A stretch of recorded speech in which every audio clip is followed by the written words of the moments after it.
Hello and welcome back to another ADC knife review. Today we're taking a look at the Colonel Blades Low-Vis knife kit. The more I learned about Colonel Blades as a company and who was a part of it, the more I wanted to understand the spirit of the Low-Vis and why it was designed. In early October, we reached out to speak with Colonel Blades to talk more about their unique knife design. They were willing to send us a sample kit to test and evaluate. In the past 2 months we've been reviewing it, we've been able to measure how well it conceals, how well it lacerates and punctures flesh, and how easy it is to learn to fight with it in a short amount of time. Because ADC instructors train consistently throughout the year, we had the opportunity to bring the Low-Vis knife with us to edged weapon seminars taught outside of the company. Their impressions combined with our own findings help us to have an unbiased understanding of the Low-Vis knife. The knife features a 2 3/4 inch blade made out of a steel I'm not familiar with. It's N690CO. The scales are made out of a mildly aggressive G10. One of the most unique features of the knife is the enlarged gripping hole in the center, and it's big enough that you can actually fit 2 fingers through, which I believe helps if you're wearing large gloves. I found the top jimping to be decently aggressive, but not enough to tear up your pockets. And the triangular bottom pommel has jimping on the rear and the front. The point of the pommel is pronounced enough that it sticks out at the bottom of my hand, which for me, that works for using the Low-Vis as an impact weapon. Though the blade of the Low-Vis seems to be inspired by a double-edged dagger, the back of the blade is actually unsharpened. The edge itself came decently sharp, but after some use I did have to touch it up with a Ken Onion Work Sharp. The blade itself is coated in something Colonel Blades calls QPQ Ionite. The finish on our unit started showing wear early on in the review, so I can't speak to how durable the QPQ finish is. But I will say that the way it is wearing in is unlike a painted coating of any kind. Picking up the Low-Vis is extremely intuitive. As soon as you pick it up, you'll notice that the center eyelet and top jimping offer a high level of retention and the ability to reinforce many of the techniques you would learn using this knife. Let's take a look at what comes with the Low-Vis package. The sheath included in the kit is actually made by G-Code and is made out of high-quality Kydex.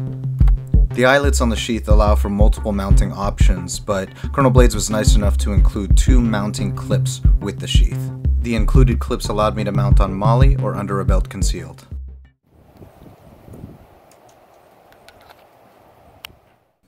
I found the retention tightness to be adequate, and I've never had the blade fall out of the sheath. However, I wouldn't go about swinging the sheath with the knife inside and expecting it to stay. One of the coolest features of the package is it includes a Low-Vis trainer. I think this speaks volumes on the philosophy of use of the Low-Vis knife, and I really appreciate the fact that Colonel Blades considers that if you're going to be buying the knife, you're going to be training on how to use it. Combat simplicity seems to be the underlying theme of the Low-Vis system. It integrates into already existing hand-to-hand systems, so personnel do not have to spend an enormous amount of time studying edged weapon combat. Instead, they can rely on techniques they already know and not have to add additional muscle memory to their combat skill set. The Low-Vis kit is a very complete one.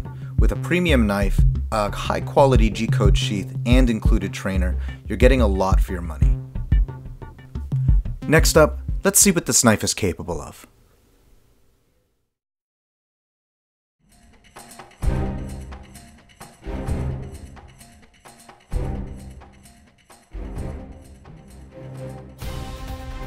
While attending the NLB instructor course, I had the opportunity to use one of the training dummies to demonstrate how similar my punching techniques and my thrusting techniques with the Low-Vis knife were. And as you can see, they are absolutely identical. The strikes to the face and body are exactly the same with the knife in my hand. It wasn't until we moved everything outside that I could see what this knife could do to flesh.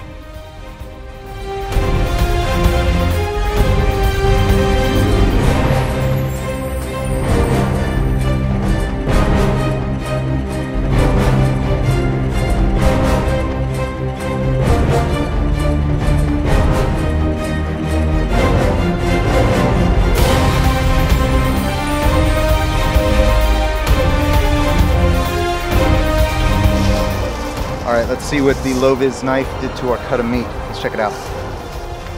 So we got, I didn't think it was actually going to lacerate real well. It did pretty well, and it was a very light laceration, really light downward cut right there. Numerous puncture wounds all over. And they are, I mean, you look at the blade. That blade's long enough to cause lethal injury just with the stab. So if I'm stabbing it, if you look, each one of those puncture wounds are going all the way in to my knuckle. That's pretty devastating, and I can almost come out the end right there. Thrusting with the low-vis knife looked so intuitive that Tony, my cameraman and United States Marine veteran, wanted to give our target some parting shots. Oh, I'm basically just throwing basic punches in there like you see in the average martial arts. I'm not really like a super guru myself with knives, so I'm just throwing what I know, which is punching it, and it's very effective so far. I like it.